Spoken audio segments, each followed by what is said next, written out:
So in this class I want to talk about the first fundamental principle of counting. Before I do, I just want to mention something about statistical experiments. And all statistical experiments have three characteristics. The experiment can have more than one possible outcome. Each possible outcome can be specified in advance, and the outcome of the experiment depends on chance. So flipping a coin is an experiment. Choosing a card is an experiment. Counting siblings is an experiment. Measuring your height or your weight or an IQ. These are experiments. These are all experiments with a single task. I could flip 2 coins. There's introducing a second task into my experiment. I could flip a coin and roll a die. There's 2 tasks. I could flip a coin, roll a die, and choose a card. There's 3 tasks in my experiment. So these are statistical experiments. So I'm going to have a look at a few different experiments. I'm going to remind you of something called a tree diagram. And I'm going to draw a tree diagram for this experiment, which is flipping a fair coin 3 times. Notice there's 3 tasks within this experiment. Task 1 is to flip a fair coin. And my tree diagram, I'm just going to look at those possible. I'm going to have my first level, just my outcomes for my first task, which is to flip a coin. And the possible outcomes when I flip a coin are heads or tails. That's it, that's task 1. There's only 2 ways to complete task 1, so there's 2 possible outcomes for task 1.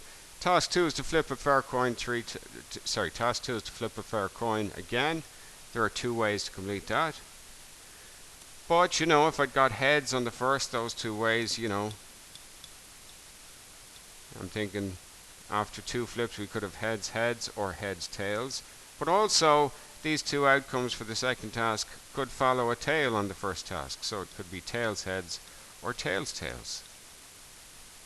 So what I'm doing, on my first level there were 2 possible outcomes. On my second level there are now 4 possible outcomes because we've doubled. And we've doubled because of the way the tree diagram works. The branches are going out. We're doubling the number of outcomes each time. And again, that will follow on to the third task, which is to flip a coin again. So I'm going to flip a coin a 3rd time. And there are 2 ways to do that. And it doesn't matter what has happened before. Tails, heads, there's still 2 options. Tails, tails, there's still 2 options. And those 2 options are called heads and tails.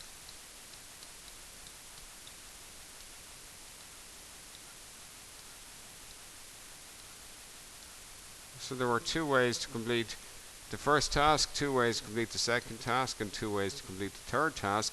But the number of outcomes on the first level, there was 2. On the second level, there's 4. There's actually 8 levels in the 3rd level here.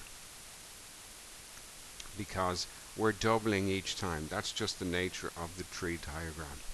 And that really explains everything we need to know about the fundamental principle of counting. I could draw my sample space. I won't draw the whole thing out, but my sample space for this experiment is just the set of all possible outcomes. Heads, heads, heads would be my first. I just follow the branches along. The second would be heads, heads, tails, etc., etc., etc. There would be 8 possible outcomes in there. The last one would be tails, tails, tails. So you have 8 possible outcomes in your sample space.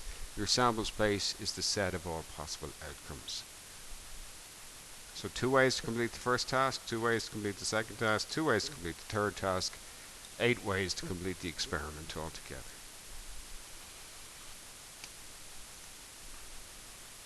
A deli has a lunch special which consists of a soup and a sandwich. So they offer the following choices. There are 2 choices for soup, chicken or vegetable, 3 choices for sandwich. I want to use a tree diagram to display how specials may be chosen. So how can I display how specials may be chosen? Well, the experiment is to choose a lunch special. And that experiment involves 2 tasks. Task 1 is to choose a soup. Task 2 is to choose a sandwich. Task 1 can be completed in 2 ways. Task 2 can be completed in 3 ways. My tree diagram for this experiment, well, task 1 on the first level of my tree diagram will have my possible outcomes for task 1, which is to choose a soup, chicken or vegetable. Task 2 would be to choose a sandwich, and there are 3 possible ways we can choose a sandwich. So if I have chicken soup first, I still have 3 options for sandwich, and if I have vegetable soup first, there are still 3 possible choices of sandwich, and those choices are salad, ham and beef. Salad, ham and beef. Okay, very exciting deli. Notice there were 2 levels, or 2 outcomes on the first level of my tree diagram, and 4, or sorry, not 4, 1, 2, 3, 4, 5, 6 outcomes on my second level. There was 2 ways to complete the first task, 3 ways to complete the second task, 2 by 3, 6. We're tripling by looking at this 3 ways of completing task 2, so we're tripling whatever came up in task 1. There are 6 different lunch specials, and again, if I was to write out my sample space here, chicken followed by salad, chicken followed by ham, chicken followed by beef, vegetable followed by salad, vegetable followed by ham, vegetable followed by beef. 6 different ways to complete this. This is the sample space. It's the set of all possible outcomes within the experiment. The experiment can be broken up into 2 tasks. The experiment is choosing a lunch special. Task 1, choose soup. Task 2, choose a sandwich. So a couple of things, pause the video, take these down, make sure you remember these definitions. You've got to know these by heart. The first fundamental principle of counting says the number of ways a statistical experiment can be completed is equal to the product of the number of ways each task can be completed. So every experiment can be broken down into a series of tasks. Find the number of ways each task can be completed, and then find the product of each of those numbers. Sample space is the set of all possible outcomes for the experiment.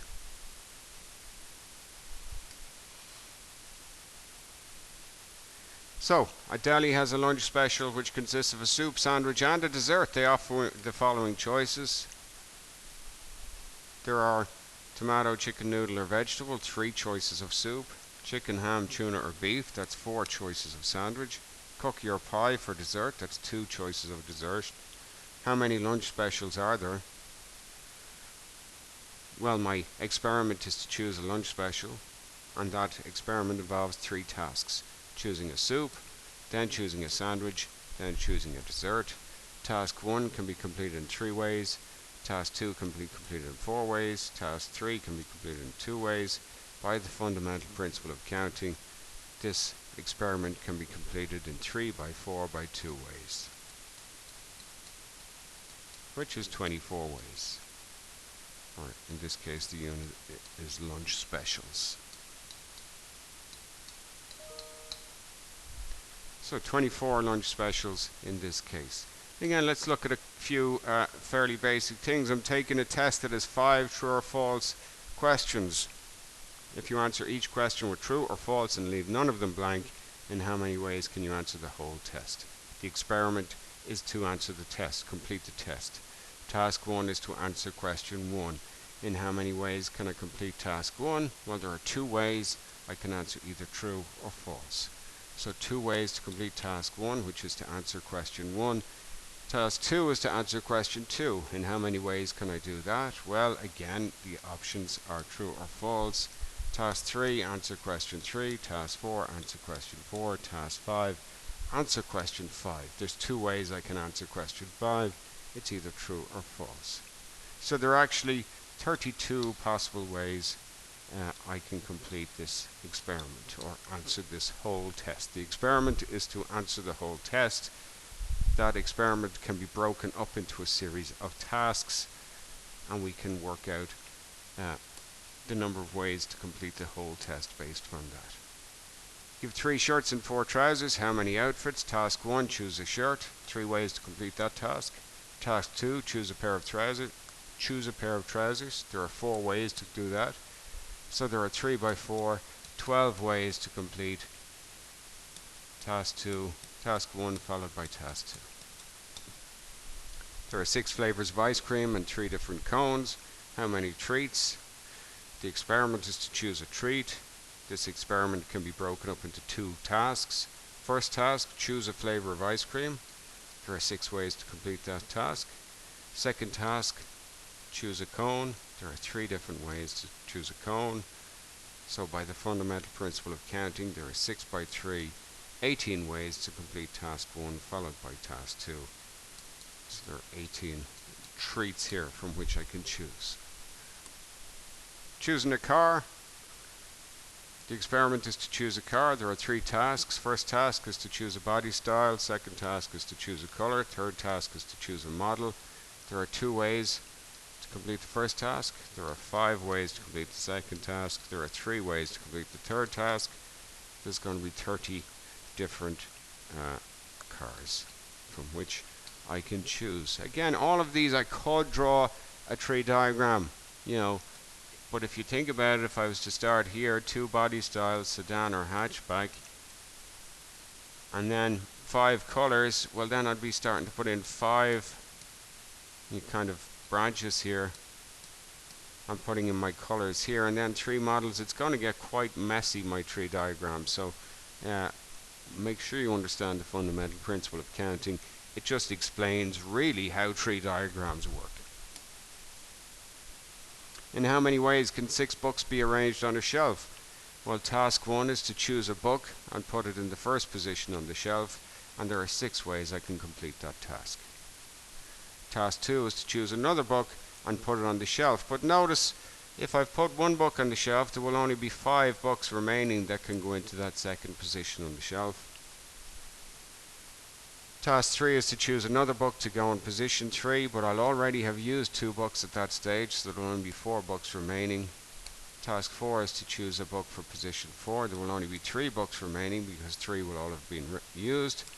At this stage, 4 books will be placed, so there will be only 2 ways to complete task 5, and then only 1 way to complete task 6. So we've got 6 by 5 by 4 by 3 by 2 by 1. 1, 2, 6, 24, 127, 20. So 720 ways here.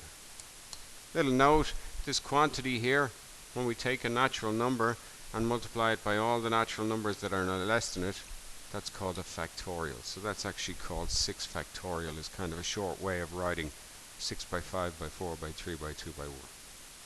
In how many ways can the letters of the word ape be arranged? Task 1, choose a letter from the word ape. There's 3 ways to do that. Task 2 is to choose another letter. Note I will already have chosen a letter here, so I'll have to only 2 letters will remain to go into that second position. Task 3, choose the remaining letter. Only 1 way to do that. Notice that's 3 factorial, which is 6. Okay, let's look at another example. My Visa card has a 4-digit PIN number. How many 4-digit PIN numbers are possible? So the experiment is to choose a 4-digit PIN number. Task 1 is to choose a digit for the first position, and there are 10 digits in our number system. They are 0, 1, 2, 3, 4, 5, 6, 7, 8, and 9. Task 2 is to choose a second digit. There are still 10 digits I can choose for the second digit, for the second position. There are still 10 digits I can choose for the third position, and then still 10 digits I can choose for the fourth position. So there are 10 by 10 by 10 by 10, 10 to the power 4, which is 10,000 different PIN numbers. How many of these contain no repeated digit? Notice part of this 10,000 will be things like 1121, for example. There's a PIN number that has repeated digits. In this question, this says, what if there's no repeated digits? The experiment is to choose a PIN number with no repeated digits. The first task is to choose the first digit, to choose a digit for the first position. There are 10 ways I can choose a digit for the first position. The second task is to choose a digit for the second position, but it cannot be the same as the first digit. So there will only be 9 digits remaining after I've chosen the first digit. 9 digits remain to place in position 2. Task 3 is to choose a digit to put in position 3, but 2 digits will already have been used at that stage, so it will be only 8 digits can go in there. Task 4 is to choose a digit to go in position 4. 3 digits will be used at this stage, so only 7 digits remain in there. So I'm getting 10 by 9 by 8 by 7. 10 by 9 by 8 by 7. That's 5040.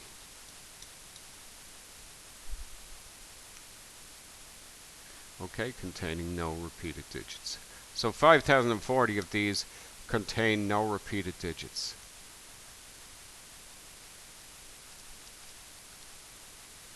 That means 4,960 of them do contain a repeated digit.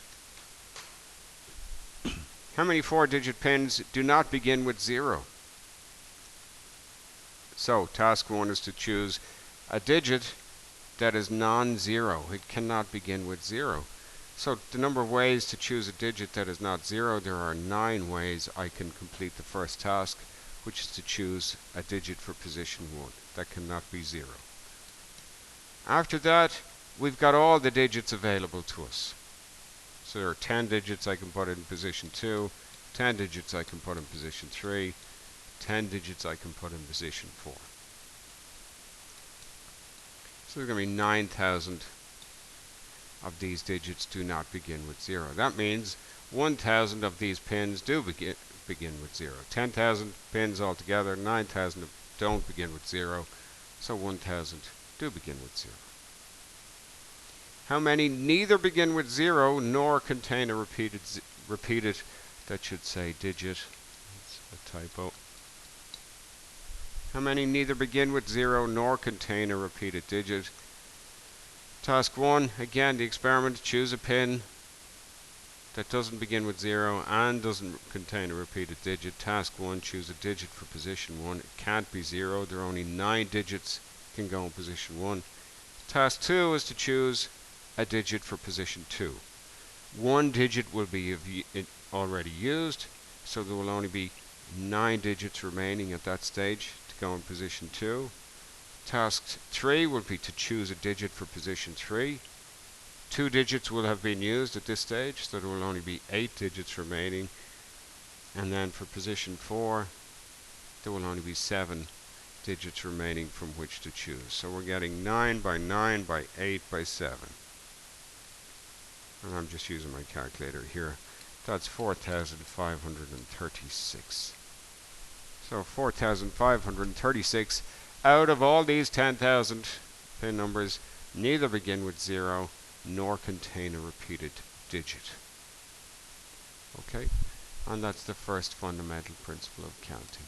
Okay, in our next class we'll just look at some other things to do with factorial notation and permutations. Okay.